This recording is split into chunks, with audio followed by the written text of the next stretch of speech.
ஏழை பட்டதாரிகள் பற்றிய படம் அப்படின்றதுனால வறுமையை காட்ட கருப்பு வெள்ளை தான் சிறப்பாக இருக்கும் என்கிற காரணத்துக்காக ஸ்ரீதர் இந்த படத்தை கருப்பு வெள்ளையில் எடுத்தாரு. மேலும் யாரும் செய்ய துணியாத ஒரு புரட்சியை இந்த படத்துல பண்ணாரு. இந்த படத்தின் கதாபாத்திரங்கள் யாருக்குமே மேக்கப் கிடையாது. ஒரு திரைப்படம் அப்படின்னா நடிகர் நடிகைகள் முதலில் கவனம் செலுத்துவது மேக்கப்ல தான். மேக்கப்கென்றே பல லட்சங்கள் கோடிகள் செலவு செய்யப்படும் என்பதும் வெளிநாட்டிலிருந்து கூட மேக்கப் கலைஞர்கள் அழைத்து வரப்படுகிறார்கள் என்பதும் தெரிந்ததே. ஆனால் ஒரு படத்துல நடித்த நட்சத்திரங்கள் அனைவருமே மேக்கப் இல்லாமல் நடித்தார்கள் என்றால் நம்ப முடியுமா? இந்த படம் எளிமையானவர்களின் கதை அம்சம் அப்படின்றதுனால அவர்கள் வீட்டிலிருந்து படப்பிடிப்புக்கு வந்த காஸ்டியூம்ல தான் படப்பிடிப்பு நடந்திருக்கு. ஆரம்ப காட்சி முதல் கடைசி காட்சி வரை மேக்கப் போடாமல் இருந்திருக்காங்க. கல்யாண காட்சியில மட்டுமே மணமக்களுக்கு மேக்கப் போடப்பட்டது. முழுக்க முழுக்க மேக்கப் இல்லாமல் இப்படி ஒரு படம் இனிமேல் வருமா அப்படின்றது சந்தேகமே. ஏனோ இந்த விஷயம் அன்று பலரது கவனத்தை கவரவில்லை. ஆனால் பிற்காலத்துல இதையே வேறு சில டைரக்டர்கள் செய்த போது அது பெரிய புரட்சியாக பேசப்பட்டது. படித்து பட்டம் பெற்றவர்களுக்கே வேலை கிடைக்காத இந்த காலத்தில் பராரியான எனக்கு எங்கே வேலை கிடைக்கப் போகிறது? என்னை நம்பி என் அக்காளை நம்பி நானும், எங்கள் இருவரையும் நம்பி அல்லியும் வாழ்ந்தோம். அல்லியா? என் அக்காள் மகள். எங்கள் குடும்பம் வறுமையிலே அடிபட்டு உழன்றது. அந்த வறுமையை போக்குவதற்காகத்தான் நான் பட்டாளத்தில் சேர்ந்தேன். அங்குதான் பாடுபட்டு பணம் திரட்டினேன். அப்போதுதான் எங்கள் வீடு ஏலத்திற்கு வந்துவிட்டது என்ற செய்தி அறிந்தேன். உடனே சேர்த்த பணத்தை எடுத்துக்கொண்டு என் அக்காளை பார்ப்பதற்காக விடுமுறை பெற்று புறப்பட்டேன். ஆனால் எதிர்பாராத விதமாக என் விடுமுறை ரத்தாகிவிட்டது. செய்வதறியாது திகைத்த நான் என் நண்பன் ஒருவனை நம்பி நான் சேர்த்து வைத்திருந்த பணத்தையும் சில சாமான்கள் அடங்கிய பெட்டியையும் அவனிடம் கொடுத்து என் அக்காளிடம் சேர்த்து விடும்படி கூறினேன். ஆனால் வைரம் போல் காட்சி அளித்த அந்த நண்பன் தான் ஒரு கண்ணாடி கல் என்பதை நிரூபித்து விட்டான். எனக்கு துரோகம் செய்து விட்டான். அந்த பாவி பெட்டியை கொடுக்கலையா? பெட்டியை கொடுத்திருந்தால் இன்று இந்த அவல நிலை எனக்கு ஏன் ஏற்பட்டிருக்க போகிறது? நீ அவனை மறுபடியும் பார்க்கவே இல்லையா? அவனை பார்த்தால், மறுபடியும் அவனை பார்த்தால், சற்று முன்பு நீ சொன்னாயே கொலைகாரனை போல் காட்சியளிக்கிறாய் என்று அந்த வார்த்தையை உண்மையாக்கி இருப்பேன். அப்புறம் அப்புறம் அப்புறம் என்ன? என் உயிரையும் உடலையும் வளர்த்த என் அன்பு அக்காள் அல்லியுடன் நடுத்தருவில் அனாதையாய் நிற்கும் செய்தி அறிந்தேன். குண்டடிபட்டு குற்றுயிராய் கிடந்த நான் விடுமுறைக்காக அதிகாரிகளிடம் மன்றாடினேன், மண்டியிட்டு கிடைக்கவில்லை விடுமுறை.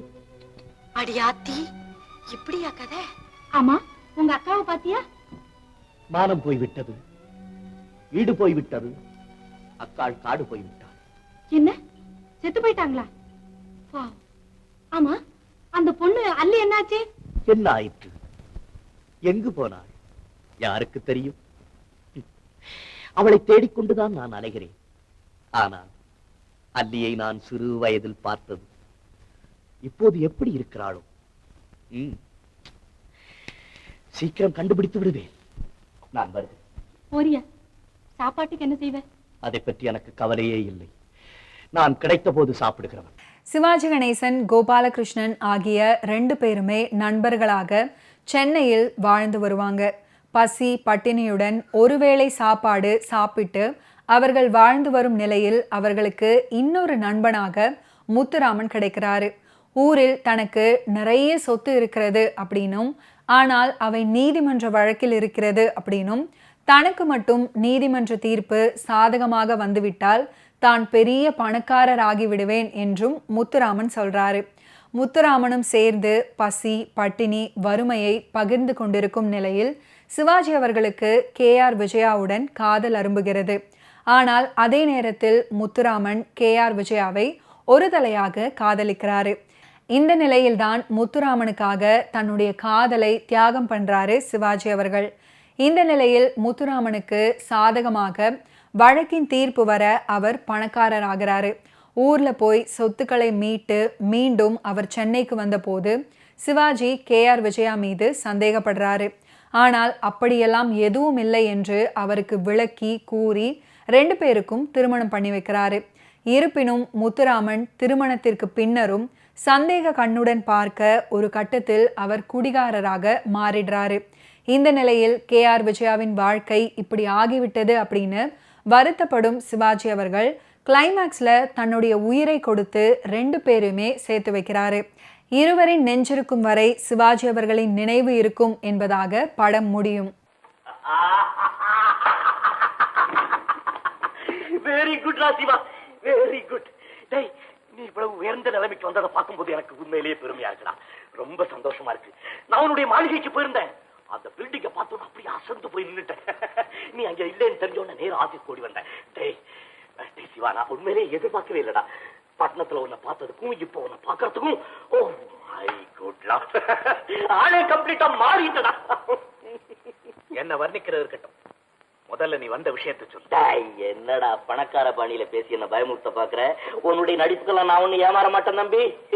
கொஞ்சம் இறங்கி பழைய லெவலுக்கு வாடா. டேய் போல், உங்ககிட்ட சொல்றதுக்கு கூட கூடயா விஷயம் வச்சிருக்கேன்டா. முதல்ல இந்த இடத்தை விட்டு இறங்கு, இறங்கி கீழே.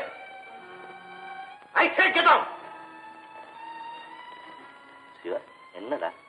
நாம் ஆபீஸ்ல அனாவசியமா பேச வேண்டும். நான் கவனிக்க வேண்டிய வேலைகள் நிறைய இருக்கு. இந்த தரித்திர கோலத்துல உன்னுடைய ஆபீஸ் உள்ள நுழையறதுக்கு எனக்கு அருகதை இல்லதான்.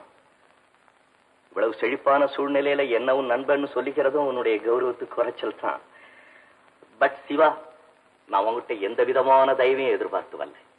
உனக்காகவே வாழ்ந்துகிட்டு இருக்கிற ஒருத்திய உங்ககிட்ட ஒப்படைச்சிட்டு போலான்னு வந்திருக்கேன்.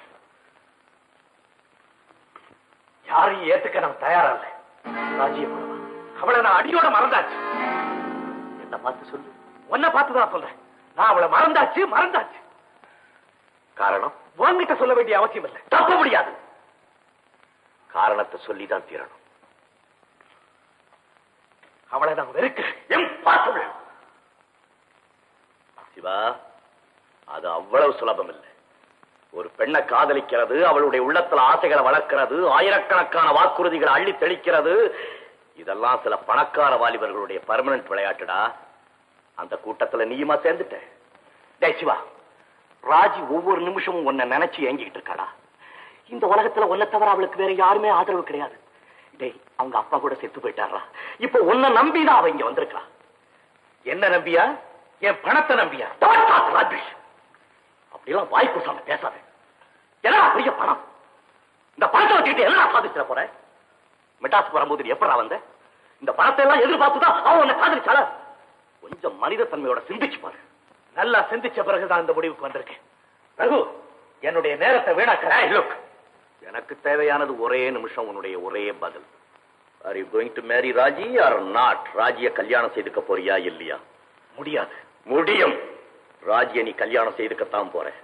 மிரட்டலா? இல்ல, உன்னுடைய அயோக்கியத்தனத்துக்கு சவால். இந்த அறையை விட்டு வெளியே போறியா இல்லையா? போறேன்.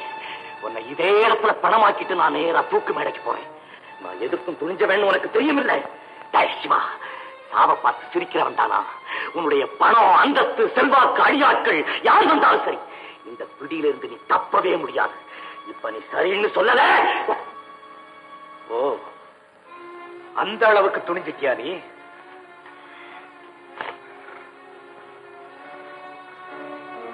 இப்ப நான் என்ன சொல்லணும்? ராஜிய கல்யாணம் செய்துக்கிறேன்னு சொல்லணும். அவ்வளவுதானே? அடுத்த வாரத்துக்குள்ளேயே அது நடக்கணும். பிறகு அவ சந்தோஷமா வாழ்றத நான் பார்க்கணும். உன் இஷ்டப்படியே செய்யறேன். Now you can get out. இந்த படத்தில் இடம்பெற்ற பூமுடிப்பால் இந்த பூங்குழலி அப்படின்ற பாடல் ஒலிக்காத திருமண நிகழ்ச்சியே இருக்காது. இந்த பாடல்ல நிகழும் பார்த்திப ஆண்டு ஆவணி திங்கள் 20ஆம் நாள் திருவளர் செல்வன் சிவராமனுக்கும் திருவளர் செல்வி ராஜேஸ்வரிக்கும் நடைபெறும் திருமணத்திற்கு சுற்றம் சூழ வந்திருந்து வாழ்த்தியருள வேண்டுகிறேன். தங்கள் நல்வரவை விரும்பும் ரகுராமன் ரகுராமன் ரகுராமன் அப்படின்னு பத்திரிகையை வாசித்து பாடுவாரு. பூமுடிப்பாள் இந்த பூங்குழலி புது சீர் பெருவாள் வண்ணத்தேனருவி.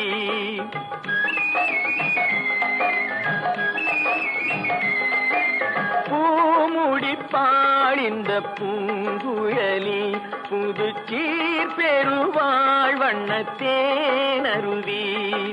பார்வையிலே மன்னன் பேரெழுதி, பார்வையிலே மன்னன் பேரெழுதி, அதை பார்த்திருக்கும் கண்ணில் நீர் எழுதி, அதை பார்த்திருக்கும் கண்ணில் நீர் எழுதி.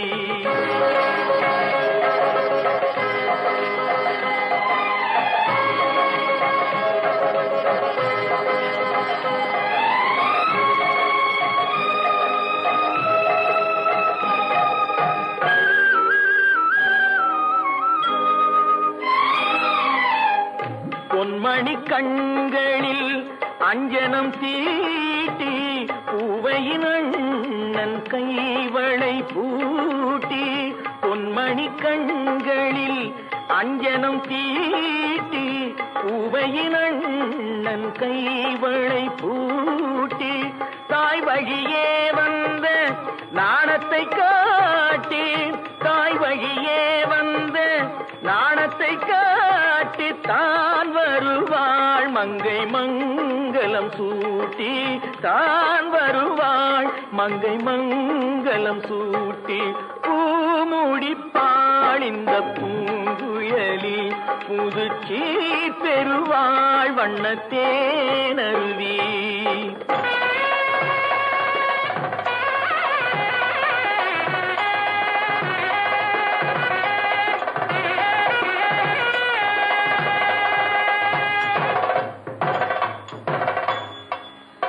நிகழும் பார்த்திப ஆண்டு ஆவணி திங்கள் 20ஆம் நாள் திருவளர் செல்வன் சிவராமனுக்கும் திருவளர் செல்வி ராஜேஸ்வரிக்கும் நடைபெறும் திருமணத்திற்கு சுற்றம் சூழ வந்திருந்து வாழ்த்தி அருள வேண்டுகிறேன். தங்கள் நல்வரவை விரும்பும் ரகுராமன் ரகுராமன் ரகுராமன்.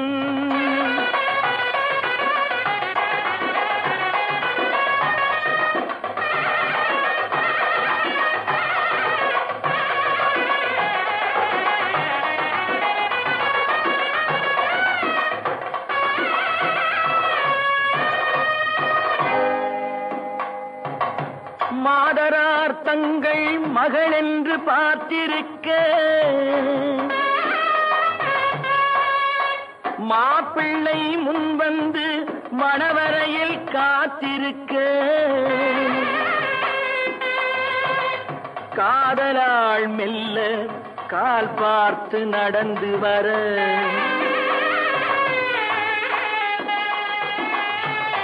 கன்னியவள் கையில் கட்டி வைத்த மாலை தர,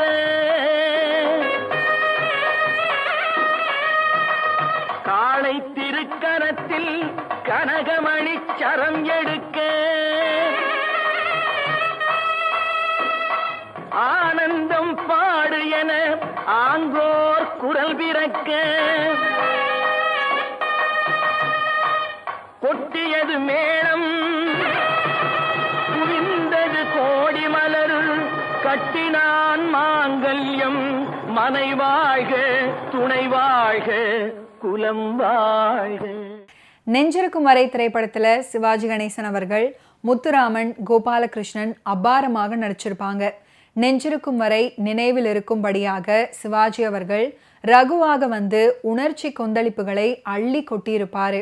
தத்துவங்களையும் வேதாந்தங்களையும் பொருந்தி தள்ளுகிறார். அவர் நடிப்பு அனைவரையும் மெய்சிலிர்க்க வைத்தது அப்படின்னா அதை யாராலையும் மறுக்க முடியாது. நட்புக்காக காதலை மட்டுமல்ல உயிரையும் தியாகம் செய்யும் நாயகன். கூலி தொழிலாளியாக வரும் சிவாஜி கணேசன் அவர்கள் முக்கிய கதாபாத்திரங்களை சுற்றி படம் முழுவதும் திரைக்கதை அமைக்கப்பட்டு இருக்கும். இந்த படத்துல மற்ற கதாபாத்திரங்களுக்கு பெரிய வேலை இல்லை. அதே போல கூலி தொழிலாளியாக வரும் சிவாஜி அவர்களும் சரி, வறுமையின் பிடியில் சிக்கிய பெண்ணாக வரும் KR விஜயாவும் சரி, மேக்கப் அவ்வளவாக இல்லாமலேயே படத்தில் நடிச்சிருப்பாங்க. அதிலும் சிவாஜி அவர்கள் கிழிந்த அழுக்கான சட்டையுடன் கதைக்கு ஏற்றவாறு தன்னுடைய கதாபாத்திரத்தில் நடிப்பை மெருகேற்றியிருப்பாரு.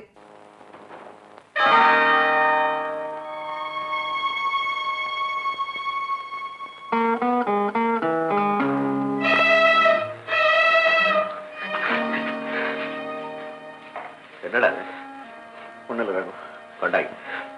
வேண்டாம் ரகு, படிக்க வேண்டாம் ரகு. நம்மளுக்குள்ள ரகசியம் வேற இருக்கா? ஏன் மறைக்கிற? கொண்டடா.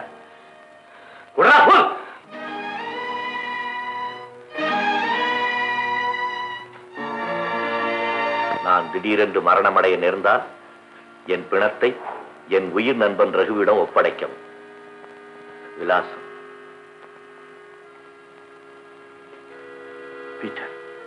என்னடா ரகு, எனக்கு ஒன்ன தவிர வேற யாரா இருக்கிறாங்க? நான் செத்தா எனக்காக 2 துளி கண்ணீர் சிந்த நீ ஒருத்தன் தானடா இருக்கிற. நான் எங்கேயாவது நெஞ்சு வெளியில செத்து போனா என் புணத்தை குப்பலாரியில போட்டு கொண்டு போயிடுவாங்க இல்லையா? நான் கேப்பாரத்தை அனாதையா போக விரும்பல ரகு.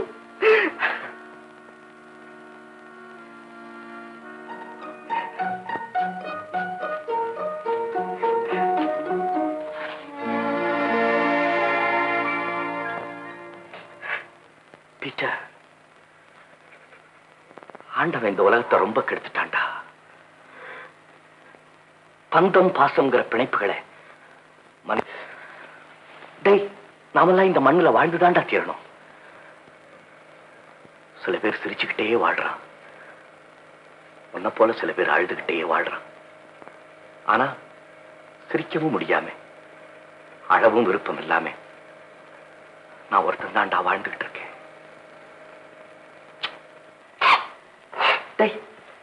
டைரி மாறா, துன்பத்தை பார்த்து முதல்ல சிரிக்க கத்துக்க. B brave, dam it. Okay viewers, இன்னைக்கு நிகழ்ச்சியில் நடிகர் திலகம் சிவாஜி கணேசன் அவர்களுடைய ஃபிலிம் கெரியரில் நடந்த பல இன்ட்ரெஸ்டிங்கான விஷயங்களை நீங்கள் பார்த்து தெரிஞ்சிருப்பீங்க. மீண்டும் அடுத்தடுத்த எபிசோட்ஸில் சந்திப்போம். நன்றி, வணக்கம்.